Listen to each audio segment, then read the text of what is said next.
പരിശുദ്ധ പരമദിവ്യകാരുണ്യത്തിന് നേരവും ആരാധനയും സ്തുതിയും പുകഴ്ചയും ഉണ്ടായിരിക്കട്ടെ. അനന്തകാരുണ്യത്തിനുറവിടമായ കർത്താവെ, ഞാൻ അങ്ങയെ സ്തുതിക്കുന്നു, ആരാധിക്കുന്നു, വാർത്തപ്പെടുത്തി അങ്ങേക്ക് നന്ദി പറയുന്നു. ഇന്ന് പ്രഭാതം മുതൽ ഈ നിമിഷം വരെ ഞങ്ങളെ ഓരോരുത്തരെയും കാത്തുപരിപാലിച്ച് അങ്ങയുടെ അനന്തമായ കാരുണ്യത്തിന് നന്ദി പറഞ്ഞ് അങ്ങയെ മഹത്വപ്പെടുന്നു. കുരിശിൻ്റെ വിശുദ്ധ യോഹന്നാൻ്റെ തിരുനാളിൽ സഹനത്തിൻ്റെ മാഹാത്മ്യം ഞങ്ങളെ പഠിപ്പിക്കുകയും കുരിശില്ലാതെ മഹത്വമില്ലെന്ന് ഞങ്ങളെ ഓരോരുത്തരെ ഓർമ്മിപ്പിക്കുകയും ചെയ്ത കാരുണ്യവാനായ കർത്താവെ, നിൻ്റെ അനന്ത കാരുണ്യവും സ്നേഹവും ചൈതന്യവും ഞങ്ങൾക്ക് ഓരോരുത്തർക്കും നൽകി അനുഗ്രഹിക്കുവാൻ ഈ ദിവസം ഞങ്ങളെ അനുഗ്രഹിച്ചതിനെ ഓർത്ത് നന്ദി പറഞ്ഞ് അങ്ങ് മഹത്വപ്പെടുത്തുന്നു.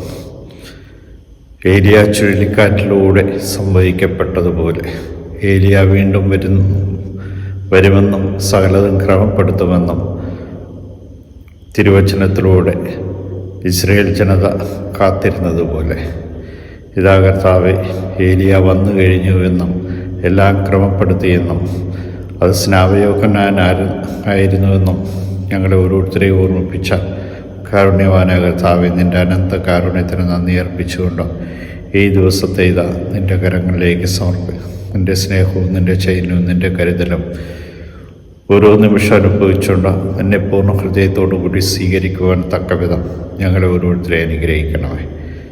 കാരുണ്യവാനായ കർത്താവെ, ജീവിതത്തിൽ പ്രതിസന്ധികൾ നേരിടുന്ന എല്ലാ വ്യക്തികളെയും കുടുംബങ്ങളെയും സമർപ്പിക്കുന്നു.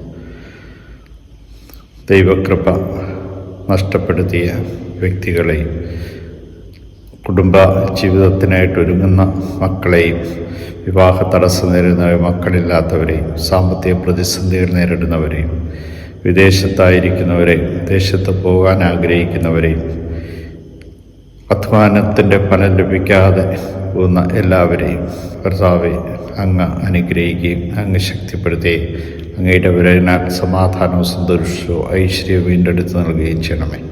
യൂതന്മാരുടെ രാജാവായ നസ്രേക്കാരൻ യേശുവെ, പെട്ടെന്നുള്ള മരണപാഠം ഞങ്ങളെ കാത്തുകൊള്ളണമേ. അങ്ങേ സംരക്ഷണവും പരിപാലനയും ഈ ദിവസം ഞങ്ങൾക്ക് നൽകുകയും പ്രഭാതത്തിൽ ഞങ്ങൾ മഹത്വപ്പെടുത്താൻ അനുഗ്രഹിക്കുകയും ചെയ്യണമേ. ഈശോയെ നന്ദി, ഈശോയെ സ്തുതി, ഈശോയെ ആരാധന.